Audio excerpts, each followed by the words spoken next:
that seed of getting into literature at that particular point, and it took over as a passion, then a frenzy, and then I would even dare say an act of desperation as well, to get into literature, because I had a story inside me and I wanted the world to know, except I could not express it. The only way I could do so is in the volume of books. So yes, my teacher has been a great source of inspiration for me. Any further questions, my dear audience? Did you plan to finish the series in Canada when Which you one? arrived? Which one? This one? The third one, yeah. Actually, no, Fulnara. Very good. Yes. I actually never imagined that I would be having my book launch in Canada. I'll be honest with you all. Just Because the third book was written in the later half of 2019, and then you all know in 2020 we had the COVID-19 raging. Obviously, we were sitting at home, and I wanted to utilize that time, so I ended up writing during those 2 years. Even at that point, I mean, I contemplated to either move to Australia or Canada or something like that, or maybe going back to the Middle East. But I never really thought that I would be standing in front of you all in a country of Canada here.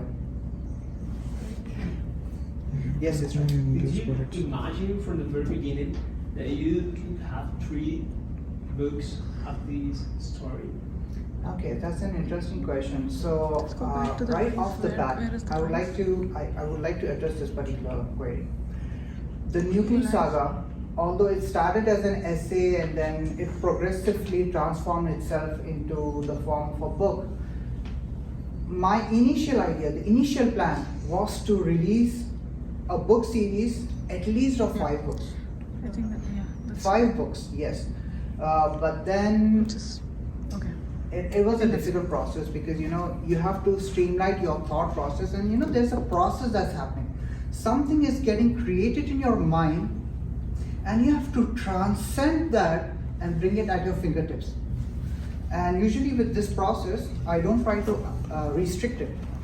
Grammar or the main focus is so that the writing flows. And then I can come back to it and revise the content and whatnot. So the idea was to have 5 books, but then I said no. Let's confine it to 3. Because I have seen a lot of creative projects suffer from this problem. I think you know what I'm talking about. A lot of TV shows, you know what I'm talking about. A lot of these creative endeavors, they start great, but at the very end they start losing their steam, and they lose their overall appeal. And I didn't want that to happen with my book, because for me it was very, very important to conclude my book in a satisfactory tone without dragging it senselessly. So that's the reason why I said let's confine it to 3. So the initial plan, is right, was not 3 books, in fact 5, but then I shortened it to 3 books at this particular point.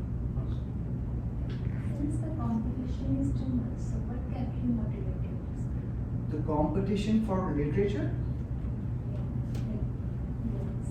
I know that it's a very competitive world out there, and I think being a fantasy fiction author in today's time, it's not an easy task, because the competition is just not in literature itself, but rather the kind of distractions that we have in today's time. So we have a lot of social media platforms like TikTok, Instagram, and I mean these are very easy to digest for any person, and they're really taking your focus and attention. So a book compared to that, I mean that's a stretch. So I always used to joke with my family saying maybe I was born 10 years later. I should have born 10 years earlier, so in that way at least maybe my books would have got a little bit more appreciation. But then I'm okay with that. I know I've been bitter about this. For the last 10 years especially, I was very bitter about it. Like I thought, because I worked my life, I poured into it. And the thing with these things, these passion projects, you pour yourself into it. and in a way they kind of destroy you. You know, they really demobilize you. But then now I have actually come into terms with it. That again, it doesn't mean that the relevance of my book has diminished. Like in today's time, we can see that we have so many technology at our disposal, but we still use radio. I use radio when I'm commuting to maybe you hear about traffic updates. Does it mean that radio has lost its relevance? Not really, but then there is a lot more stuff in that particular spectrum. My book happens to be one of those components. Yes. Is there any change in your thoughts and ideas as you grew? Because first book probably you were younger. Yes. And then the change in your personal life, the change of place, did it reflect anything in your writing, from the first book to the third book? I think it had a very dramatic experience, because the first book I published in 2012, and I was just 21 years old at that time. So I was very naive. That's the word. I was very naive. I would say I was foolishly optimistic as well at that particular instance. But then from my first book to the second book, it's a period of life when I pursued my higher education. I had a lot of stuff going on at my personal life as well. I started doing a job and I started to face the world and the reality. And I felt that sort of crept into the influence of how the second book turned out. So the second book is far more darker in nature. It's not, very colorful and vibrant like how the first book is. And you can see that departure of the writing style between the first and the second book. And in fact, I would even say the third book is actually, I don't know, I'm not attributing it to being in Canada, but the third book is actually the darkest book among all the three, because it's dealing with a lot of mature and very serious concepts. So yes, it had a dramatic influence over my writing. The history of first law. Yes, Even in India, we have a lot of those group kind of kids. I see. I know that a lot of people actually complain saying, Yeah, where would you actually, you should not take the third one. It's great to see that with digital media, to see these books, it's very encouraging. Thank you so much. The previous question was about how your real life experience have influenced the book, right? The story. But now I know writing is a very reflective process, a very intellectual process. So Yes. how writing the book have make you grow or have changed your perspective? Okay, that's a very fascinating question, because I think turn the table. Okay, how it has influenced you. That's something that I have not really thought about it actually. But now that I come to think of it, right off the bat, it has had a lot of impact on me, because I felt that by transcending my thought process and what's actually happening in my mind, I think it helped me primarily as a mechanism of escapism. And you know what I'm talking about. A lot of you are international students, you know what I'm talking about. Like sometimes you have so much going on in your life, and for a very brief moment you like to escape. This could be in the form of gaming, maybe socializing with your friends or family, whatever that could be. I happen to pour my heart into literature, and I felt that it kind of helped me, rather than, I know I've been bitter about it sometimes and whatnot, but now if I try to see a more of a holistic view, it has actually kept me anchored to reality. So I think that was a positive effect on me, the books had on me. Yes. So this is a reflection, right? So you are a fantasy writer, and you create a fantasy world, which grew out of your own feelings when you were young, and you transported yourself into a fantasy world, kind of similar to what J.K. Rowling does, and that's what she said, that she imagined herself in thinking of a world which was so different from this real physical world. Do you ever think of writing about, novels are fiction. Yes.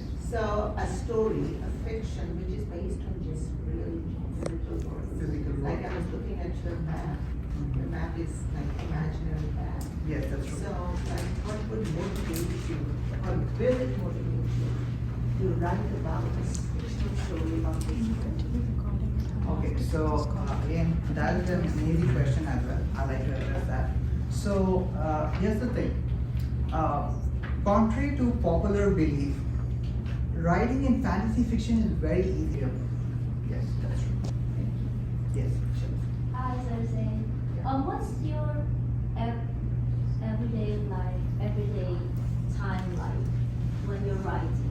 Like, do you have a specific time to write, eat breakfast, a specific dinner, a specific sacred space for inspiration? And do you have a goal like this year I need to finish this book or this chapter? Do you stick with that, or is it more free flowing for you? Okay, so do I have a dedicated time slot for writing in my day-to-day life? The answer is no. No. Yes, I'm far too busy for that. Yes, I'll just come to it because I'll come to the question. What I do, the thing about that, Chelsea, is the process of inspiration. And of course, the process of writing, this is something that I personally feel I don't have much control over. Like sometimes inspiration strikes you, and I'm writing like 25, 30, even 50 pages at a stretch in just a couple of days. And sometimes just to write 2 pages, it takes 6 months. So that is a big factor when it comes to the writing process. If the inspiration strikes you, then at this particular time, immediately I know, okay, I have to dedicate or book 1 hour for it, because the ideas, when they stop flowing, it stops, and then it's something that's not in my control. That's what I personally feel. In light of that, sir, don't you get frustrated when the inspiration does not come? Like, you want to just finish a chapter and you just can't. You can squeeze creative juices. And what do you do in times like that? So that is a very distinct phenomena known as writer's block. Yeah. And I have suffered from writer's block many times in my life. It may be due to many reasons as well, personal, psychological triggers or whatever it may be. But if you are into writing, if you want to get into this line, my piece of advice is start reading. Reading really, really helps flow that creative flow of ideas. It really, really does help. So as for me, like I'm, by the way, you can ask any of my family members, I'm a person who's constantly reading. In fact, even before I sleep, I must read something, otherwise I'm not able to, sleep. Maybe this is not a positive habit by any means, but it is what it is. So yes, reading really, really does help to get those creative juices flowing into your brain. Thank you. Okay, yes, because I think you have a question. Yeah, so like considering this is a journey of I guess more than 10 years now, right? So since you started this book, and when you started with the story, you might be have the entire picture, like how you'll start the story and how you end the story. Yes. But during this journey, like have you changed with the endings and the twists, like every time? And you struggle with like, no, this is not a good ending, I must change it, I must change it, I must change it. So this is something that I would like to address in much further detail in today's book launch. But I'll just give you a very generic overview of this question that you asked me right now. So I had a very definitive start and I had a very definitive ending. That has been constant. Very few notable modifications. Somewhere in the middle, I had a lot of room to wiggle. But ending is something you have decided from the very Yes, beginning. yes, I did decide how the ending would pan out when I started writing the first few chapters as well. The other thing is that there is a very interesting phenomena that I personally discovered, and I think some other writers may ascribe to this as well. What is this phenomena that I'm talking about is that because the characters are moving along the plot lines and because they are evolving, they are forcing my hand to evolve and cater to their character evolution. It's a very intriguing phenomena that I've discovered. And usually for those kinds of processes, I do not withhold myself because it has to happen. That evolution needs to happen. The characters must be humane and natural. They must respond in the most natural way. It should not be artificially imposed on them. So somewhere in the middle, I would say that this is something I've given it a lot of bigger room. Okay, one more question contributed to this. Like some writer I have known, like if they are into a fantasy writing book, so in order to make their characters live, what they do, they just make some dummies and everything, or a map at home, just to keep the story live or the characters live, or just to be in that thing. Have you ever did that? The Yes, same? yes, I'll admit to it. I did it. So you have your own characters at home. Yeah, I have. So I'll tell you, like, I did this maybe 6 or 7 months back. So we all know about the advent of AI's use in our day-to-day application. So actually Bing has this photo generator as well. Like if you give it a couple of prompts. So what I did was I went to my book, that passage which is describing the character, I posted it in that prompt, and it took like a couple of minutes, and it did produce a very rough sketch of how that character would be. And I was like, okay, this is exactly what I was thinking this character would be. So that was something that. Yeah, because while writing, you have to imagine the face and the hairstyle and the dress code, what the character would be. Yes, that's true. So, but this happened after I wrote my 3 books. Okay. Just so you know. After. How many Yes, are you I'm using? very happy that generative AI Okay, came so you after I can do wrote my that books. if you're sure. Otherwise, people would have accused me saying I have copied stuff from Because I ChatGPT. just talked to him. Yes? So you're sure this is going to work? Okay. Yeah, this is supposed to like a song We have to move intro. on to the next And he segment. said like there's manage. Okay, we take one schedule minute. live Yes, stream. You Like can we go have ahead and I characters in the can book click. and Okay. just they evolve sometimes and there are semblances. Do you have any character that resembles a real person you imagined alive and that became a part of the book? Actually, no. No? No real. Those imagination. Yeah. You get that disclaimer before the start of movies. What is that disclaimer? Anything, any kind of resemblance to something that is living or dead, and it's purely coincident. That applies to my book as well. Okay. I think with that, we'll get to interact more. Okay, we'll just progress on. So by the way, just so you know, students, you can sorry, I'm saying students. I'm so sorry, my dear audience members. All right, so you can actually see the literary meeting agenda here as well in the second page. So you can just so you know which segment of the program that you are. Thank you, everyone. Thank you for the wonderful question and answer session. So it's time for the official presentation of Saif's latest book, the Nucle Saga 3. Let's give him a round of applause for this wonderful book.